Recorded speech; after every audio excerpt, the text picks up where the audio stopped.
Hey there, cats and kitties. I am the Blues Man, Johnny Blues, and with this video, we'll be discussing my thoughts on episode 25 of the anime series Mobile Suit Gundam Iron-Blooded Orphans, for all intents and purposes, the Season 1 finale.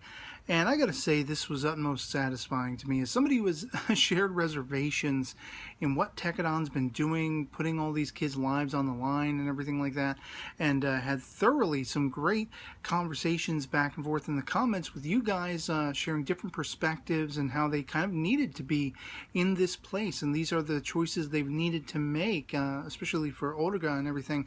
It's been somewhat controversial to me as a viewer because I don't want to see these kids die needlessly, but with what they're stacked against, there's only so much room for maneuvering that they can do, and this is very much the limit of what they can do if they want to affect change.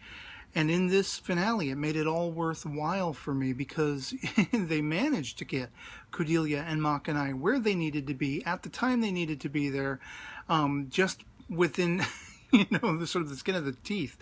And to see Cordelia's empowering speech and to learn that Makanai was reelected, I guess, sort of by landslide, and that all of this stuff, for the moment, is working out, everything they hoped, the half-metal deal making with Mars and all that kind of stuff, everything, all the politicizing of that, and trying to free Mars and give Mars its own, sort of standing alongside the earthly governmental forces and that kind of stuff. I mean, to see they accomplished that, and to see that everyone they'd lost up until this point was all they lost. I mean, we still feel those losses, Biscuit and, all that kind of stuff. But I mean, at least they were able to stave that off, and they were able to accomplish their mission. And that is the most resounding aspect of the episode to me. You also had some pretty crazy confrontations between McGillis and Galio. Looks like he killed him outright, and then he's back home macking on the little sister again, comforting her and all this stuff. I'm sure he cares for her. I'm sure, in the grand scheme of things, he wants to be there for her to a point because of the familial linkage and all that kind of stuff. He ousted his own father. He's sending his father packing and everything. He is a malicious bastard. Even if he has sort of the greater good intent, it's like he is an unlikable character with what he's done. And then after, seemingly killing Galio, he's calling him the best friend he ever had. The truest friend he ever had. So it's like, yeah, okay. It's interesting because this show is one of those kinds of shows where you can never really be 100% sure if somebody's dead or not. Karta thought she was dead, she came back, then she really died. Ein thought he was dead, ended up piloting this, Alea Vijana powered, uber powered mobile suit to go up against Mika in this episode. Things of that sort. I thought per the last episode, Azi and Laughter of the turbines might have been killed. They survived, thankfully. But that's what I'm saying. You can never be sure until we follow up on whatever action sequence happens. I mean, for all we know, Galileo could be the next time, I have no idea. I think he's pretty much dead based on the fact that, he was comforting his little sister and all that kind of stuff, to that effect. And she's saying, I don't want to lose you, and he's not going anywhere, and that kind of thing. But that battle, man, waged almost throughout the entirety of the episode between Ein and Mika, and it was very much Mika just defending. Ein was crazy unleashing havoc on him. Knocking, plates of armor off the Barbados and all that kind of stuff. And it was getting wicked and tense. And I'm like, at one point, I'm like, it looks like Mika's almost ready to give in. He's ready to take the kill shot. And it's only then Oruga actually just manages to get there, and they have the broadcasting thing. So he's reporting to everybody, do not die. Choose to live now. That, I think, was the change of flavor for me. Because up until that point, it had been, be willing to risk your lives to accomplish this goal. Whoever manages to survive by sheer luck gets the prosperous future. We're going to try to make that possible for whoever those people happen to be.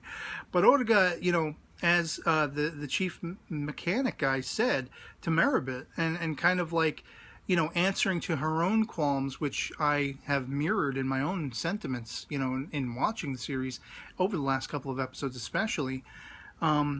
He's basically saying Ortega's been wanting to say this for a very long time. Forget dying, live. And it's like, yes, the vitality of life. That's what this is all about. That's what I felt was lost in the last couple of episodes. It was just, run your head into the wall and hope for the greater good. And that's no good. It's like, we got to try to strive and live. If we lose our lives, that's the sad fact of it, but we got to try to do this for the betterment of our own futures. It became all about, doing this for the betterment of someone else's future and waste your life, risk your life. I didn't like that mentality. I didn't like that viewpoint, even though there is a psychological sense to it in the aftermath of losing someone as important as Biscuit and all that kind of stuff. And Fumitan, some of the kids have still, up until this point, felt the resonating loss of Fumitan. They looked up to her. She was kind of like, their handmaiden, or whatever you want to call it. Kind of like their surrogate nanny. And Cordelia, in her own fashion, I love that she too, kind of like in parting ways, she's handing out homework. But that whole thing with Mika, like once he hears Ortega's voice, we see a renewed sense of vigor, and he just implants. He's like begging the Barbados, the Leovigiana, to just siphon every last bit of juice out of him. And he ends up, by the end, taking Ian out, cutting him apart. He finally learned how to use that, sword, whatever it is, blade device. And I'm just thinking like, oh, now he can't use his arm unless it's plugged into the damn system, that's all right, whatever, fine. Just let your arm dangle, limp. And of course you have Atra and Cordelia, air quotes, comforting him. So that was hilarious. But I guess what really resonated overall was not only their success, but that coming back together of Mika and Ortega by the end. I mean, everything these guys have been through, these brothers have been through, and I mean, they've even gotten to, each other's throats at a couple of times. Mika most especially gripping Ortega by, the lapels and being like, wake the F up, brother, in the wake of losing Biscuit. And in a way, it was, Mika's recompense guidance. All the while, it's been Ortega guiding Mika, but Mika sort of invigorated Ortega back to command. And as a leader, as we saw, Naze telling Ortega, you have to be the one to be assured in the decisions you've made. Nobody else. It's for nobody else to decide. Now it's all said and done. You have to live with it because you're the leader. And you have to resign for yourself that these were the choices, the tough choices that needed to be made. They're the ones that preserved these lives. They're the ones that, took those lives. It's just the way it happened to play out. And there's a sense of Ortega finally resigning himself to that nature in his coming back to Mika. And he pointedly asks Mika, well, what do we do next? Rather than the other way around, which I loved. I love that little touch. They, put their arms together, boom, brothers, and we're going home. Where else but to Mars? And I find that hilarious too, because it's almost like when Mika delivers that line, Mars, it's like, oh, we came to this destination, which was our goal all along. It's so pretty.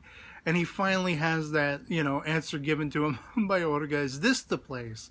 Ortega's like, yes. Now we're going back to Mars. So, I mean, yeah, pretty damn good series. And I know it will be continuing on, hopefully.